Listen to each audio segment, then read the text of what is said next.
नमस्कार, पंजाब केसरी देख रहे हैं आप और चुनावी प्रचार इस समय चल रहा है, जहां पर सभी प्रत्याशी अपने अपने चुनावी प्रचार में जो जुटे हुए हैं। इसी कड़ी में हम भाजपा प्रत्याशी सुरभि गर्ग से रूबरू होने आए हैं और उनसे बातचीत कर लेते हैं कि किस तरह का उनका जो चुनाव प्रचार है वो चल रहा है और क्या कुछ एजेंडे को लेकर वो चुनावी मैदान में उतरे। मैम, स्वागत है पंजाब केसरी में। जी, बहुत बहुत धन्यवाद। तो मैम, किस तरह का सबसे पहले पूछना चाहेंगे, आपका चुनावी प्रचार चल रहा है? पूरे जोरों शोरों से चल रहा है। अब 2 ही दिन रह गए हैं तो हम दिन रात मेहनत करने पे लगे हुए हैं और लोगों का बहुत ही भरपूर प्यार और स्नेह मिल रहा है हमें। तो मैम, एजेंडे की अगर बात की जाए कि चुनावी मुद्दों की बात की जाए, क्योंकि लोकल जो चुनाव है यहाँ की क्या क्या समस्याएं, किन मुद्दों को लेकर चुनावी मैदान में? जैसे वार्ड टू वार्ड जा रही हूँ, डोर टू डोर कैंपेनिंग चल रही है, उससे मुझे पता चल रहा है कि बहुत सी समस्याएं हैं लोगों को और मेरा एजेंडा है कि मैं ये सारी समस्याएं इनकी दूर कर दूँ। मुझे बहुत सी समस्याएं देखने को मिल रही हैं, जैसे कि महिलाओं को पता नहीं होता कि हमने कहाँ कंप्लेंट करनी है। वो पूरी तरह पुरुषों पे निर्भर हैं। उन्हें कहीं कूड़े की व्यवस्था नहीं लगती या आवारा पशु है, स्ट्रीट लाइट्स की है, उन्हें कोई भी समस्या के लिए अपने अपने हस्बैंड्स या अपने घर के जेंट्स को बताना पड़ता है। तो मैंने उनको कहा कि मैं एक टोल फ्री नंबर जारी करूँगी जो सिर्फ़ और सिर्फ हाउस वाइफ्स के लिए होगा।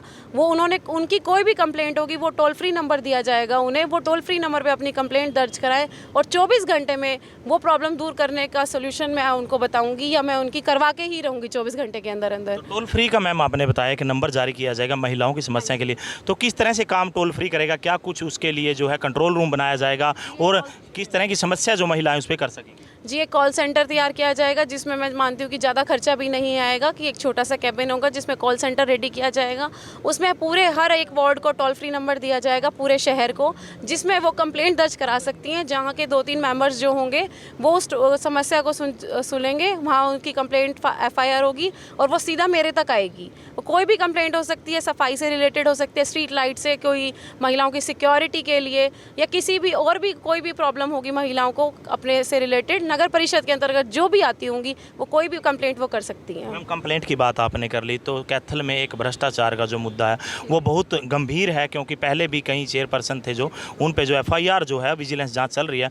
तो करप्शन खत्म करने के लिए क्या कुछ कदम उठाए जाएंगे? जी, मैंने करप्शन खत्म करने के लिए सोचा है कि हम क्यों ना कैशलेस कर दें, एक ट्रांसपेरेंसी बना दें नगर परिषद में। उससे क्या होगा कि सबसे बड़ा सोर्स करप्शन का कैश है। अगर कैश का लेना देना ही खत्म हो जाए तो ट्रांसपेरेंसी रहे कि सीधा अकाउंट्स में जाएंगे, डिजिटल पेमेंट कर दें। सीधा जो भी पेमेंट होगी, आपको जिस भी चीज़ का टैक्स के लिए पेमेंट करनी है तो आप डिजिटलाइज्ड करें। तो वो क्या होगा कि आपसे कोई भी ऑफिसर, MC, कोई भी आपसे पैसे नहीं मांग पाएगा। वो पैसे क्या होता था कि आधे पैसे उसकी जेब में जाते थे और आधे नगर परिषद के अकाउंट में। अगर हम डिजिटाइज्ड कर दें तो वो नगर परिषद के अकाउंट में ही सीधा जाएंगे, किसी भी ऑफिसर या किसी MC की जेब में नहीं जाएंगे। इससे एक तो क्या होगा कि कैशलेस हो जाएगा, कोई भी कहीं भी करप्शन हम नहीं कर पाएंगे और एक ट्रांसपेरेंसी रहेगी। वो सारी रिकॉर्ड्स रहेंगे हमारे पास कि किसका क्या कितना क्या हुआ है।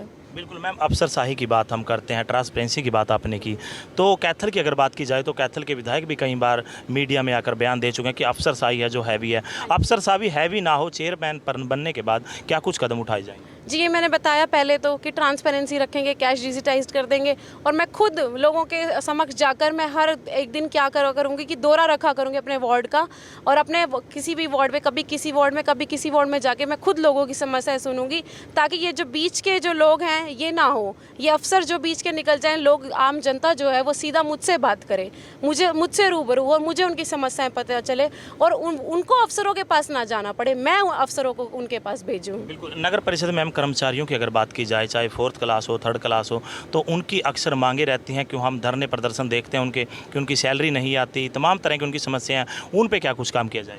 जी, उन पे ये काम किया जाएगा कि मैं एक ट्रिपल इंजन की सरकार बनाने की रिक्वेस्ट कर रही हूँ सबको। उससे क्या फ़ायदा होगा कि जो घोषणाएं, जो भी योजनाएं होंगी, जो भी लाभ होंगे जो दिल्ली में सुबह घोषित किए जाएंगे वो शाम तक कैथल में लागू कर दिए जाएंगे।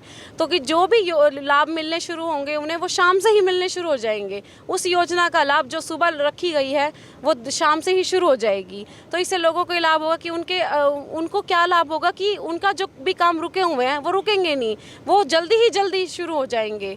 वो सुबह के ऑर्डर हुए वो शाम को लागू होने शुरू हो जाएंगे। तो इससे उन्हें बहुत बड़ा फ़ायदा होगा कि उनका कोई भी काम रुकेगा नहीं, उनकी सैलरी नहीं रुकेगी, या उनकी कोई भी योजनाओं का लाभ वो ज़्यादा से ज़्यादा उठा पाएंगे। कैथल की जनता जानना चाहती है, वार्ड टू वार्ड जो है कंपेनिंग आपकी चल रही है, परंतु सड़कों की हालात देखें, कई वार्ड ऐसे हैं जो अब भी खस्ताहालत में, आपने खुद देखा है, तो उनके लिए क्या कुछ कदम उठाए जाएंगे ताकि जनमानस को कोई भी परेशानी ना आए? जी, मैं वार्ड टू वार्ड जा रही हूँ और देख रही हूँ कि बहुत ही टूटी सड़कें हैं। कैथल की कई जो आउटर कॉलोनी है वहाँ पे सड़कें बहुत ज़्यादा गंदी हालत में हैं। तो मैं उनसे वादा करके आई हूँ, मैं उनसे वादा करती हूँ कि जब अगली बार आऊँगी, जीत कर आऊँगी, तो वहाँ के अटेंडर वालों को साथ लेकर आऊँगी। उनके उसी टाइम आदेश दिए जाएंगे कि ये सड़कें पक्की हों। तो सफाई व्यवस्था को लेकर भी मैम शहर में बहुत प्रॉब्लम रहती है। चाहे पहले भी जो टेंडरिंग है वो रद्द हो चुकी है, कहीं भ्रष्टाचार के आरोप भी लगे हैं, तो सफाई व्यवस्था के लिए क्या कुछ विशेष कदम? जी, मैं बिल्कुल कह रही हूँ कि मैंने देखा है, मैं शहर में घूम रही हूँ, मैंने देखा शहर में बहुत सी समस्याएं हैं। शहर में सबसे ज़्यादा समस्या है पार्किंग की, सबसे ज़्यादा समस्या है आवारा पशु की, सबसे ज़्यादा समस्या सफाई की।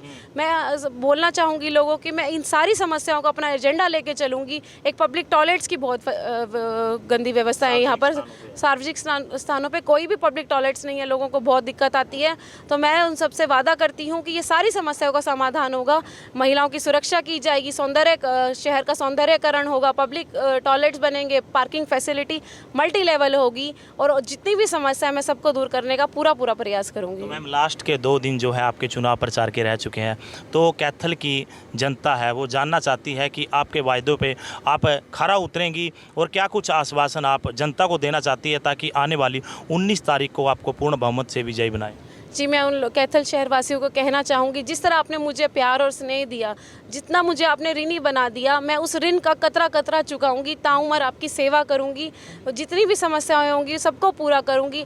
आप एक बार अपनी बेटी, अपनी बहन को मौका दे के देखिए, वादा करती हूँ कि आपकी सभी समस्याएं दूर कर दूँगी। बहुत बहुत धन्यवाद। धन्यवाद। तो ये थी भाजपा प्रत्याशी सुरभि गर्ग, जिन्होंने बताया कि शहर की तमाम छोटी से छोटी और बड़ी से बड़ी तमाम समस्याओं का जो समाधान किया जाएगा, इसका असर इसलिए देखने को मिलेगा क्योंकि सेंटर में भी बीजेपी की सरकार है और स्टेट में भी, और अगर कैथल वासियों ने आशीर्वाद इनको दिया तो जो जिले में भी जो इनकी सरकार बनेगी और ट्रिपल इंजन की सरकार बनने से शहर का चहुमुखी जो विकास देखने को मिलेगा। वहीं भ्रष्टाचार पर बोलते हुए सुरभि गर्ग ने कहा कि भ्रष्टाचार पर सबसे पहले लगाम लगाने का काम किया जाएगा। जैसे पहले ई-टेंडरिंग में जो भ्रष्टाचार सामने आया है उस प्रणाली को बदला जाएगा और महिलाओं की समस्या के लिए एक टोल फ्री नंबर जारी किया जाएगा ताकि कोई भी महिला किसी भी समय जो है उनको निसंकोच उस पर फ़ोन करके अपनी ग्रीवेंसी है वो दर्ज करवा सकती है। और मैडम का कहना है कि 24 घंटे में उनकी जो शिकायत है, उनकी जो ग्रीवेंसी है, उसका जो सल्यूशन किया जाएगा। फिलहाल ये तो आने वाला समय बताएगा कि चेयरमैनी के ताज जो किसके सिर सजता है, परंतु फिलहाल हम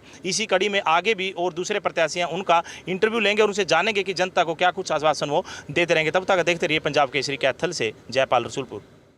हमसे जुड़े रहने के लिए हमारे YouTube चैनल को सब्सक्राइब करें और नई वीडियो की नोटिफिकेशन के लिए बेल आइकॉन को दबाएं। अगर आप ये वीडियो Facebook पर देख रहे हैं तो लाइक जरूर करें और ज्यादा से ज्यादा शेयर करें। धन्यवाद।